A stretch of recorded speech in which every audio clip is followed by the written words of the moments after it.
नोंथांमोना नुनो मोनगासिनो दं आइ रिभार फेस्टिभेल बे समाव नोंथांमोनखौ आंनि चेनेलाव फिन खनसे गोसो गोथारै बरायनानै लानाय जाबाय मानोना आइ रिभार फेस्टिभेलाव जौ जुवा गेम्बलिं होनायजों लोगोसे दाखालि बावै डाम्पार गारियाव सौग्रावनानै सासे गथ'नि जिउ जोबनायजों लोगोसे आरो बायदि बायदि जाथाय जानायनि सायाव दुलाराय बर' फरायसा आफादनि मानगोनां दिपेन बर' मानगोनां आफादगिरि दिपेन बर' बिथाङा मोनसे प्रतिक्रिया अजद लाबोदों आरो बेजों लोगोसे जोंनि लाइमोन गथ' गथायफ्राल' बेयाव जुवा गेलेयाखै बेयाव जौ लोङाखै सिगारेट सोबाखै माखासे बिमाफोराबो बेयाव बायदि बायदि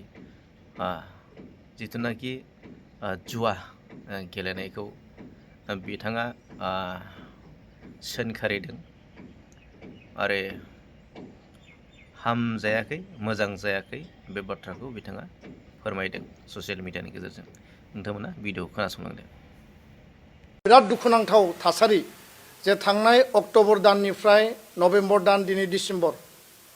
बे दान मोनथामाव दुर्गा फुजा थांबाय बिनि उनाव लक्षी फुजा थांबाय बिनि उनाव दिवाली काली फुजा रास मेला दा गोदान बोसोर बरायनाय आरो गोजाम बोसोरनि जोबनाय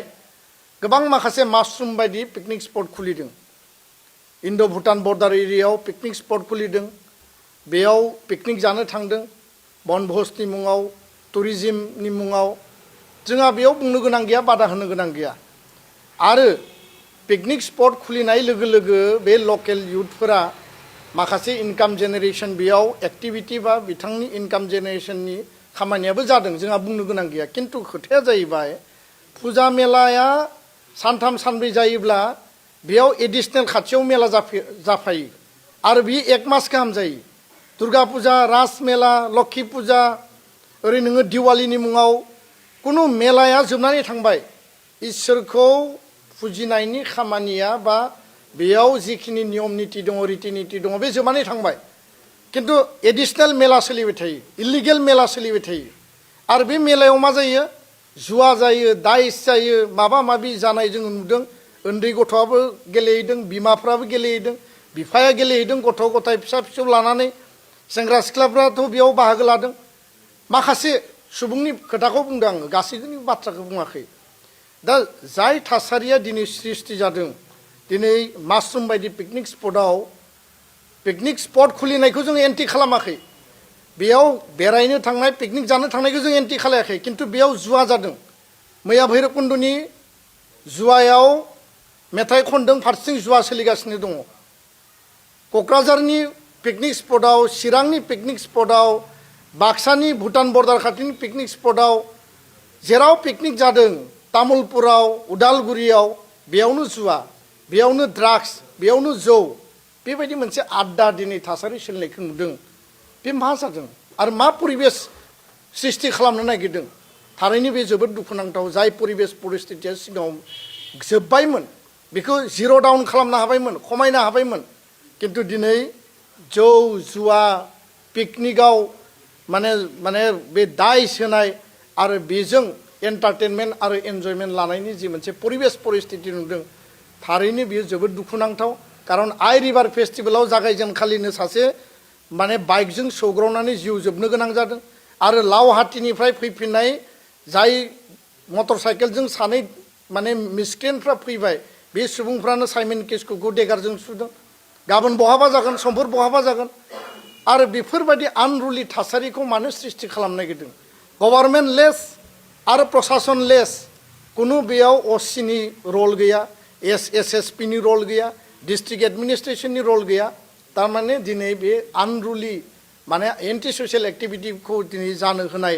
बायदि थासारिखौसो जों नुदों आरो बेयो थारैनो जोबोद दुखुनांथाव दिनै जोंनि ओनसोलाव गोबां हारि माहारिनि आफादफोर दङ आं रावबो आफादखौ सोंखारिनोबो नागिराखै रायनोबो नागिराखै बिराद गुनि गियानि बेक्ति दङ पण्डितफोर दङ जोंहा कनसियास सिटिजेन माखासे नागरिकफोर दङ कनसियास दिनै बेक्तिफोर दङ ससियेलि कनसियास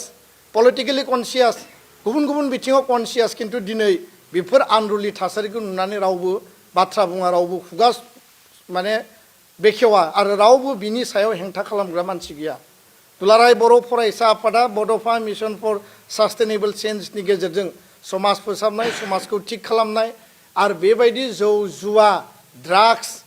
आरो समाज बेरेखा खामानिनि हेंथायै जों खामानि मावबोगासिनो दङ आरो मावलांबाय थागोन किन्तु दिनै एबसुनि आनसलिकआ इउनिटआ जिल्लाया बादा होनो थाङोब्ला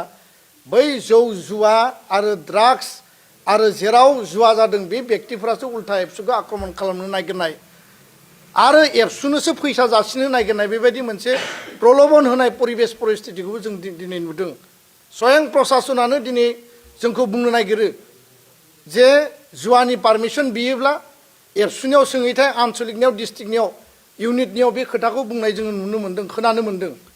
आरो जोंनि दखरा आरो जिल्लाफ्रा जोंनो फोरमायदों बे बिराद दुखुनांथावना आरो जुदि प्रशासना जुदि बेफोरखौ लाय होयोब्ला गेलेग्रायाथ' गेलेखागोन आरो बेफोरखौ खालामनानै मोजां मोन्दों दिनै एटेनसनखौ डाइभार्ट खालामनानै जोंनि समाज जोंनि ओनसोलखौ धंस' खालामनाय थासारिखौ जोङो नुनानै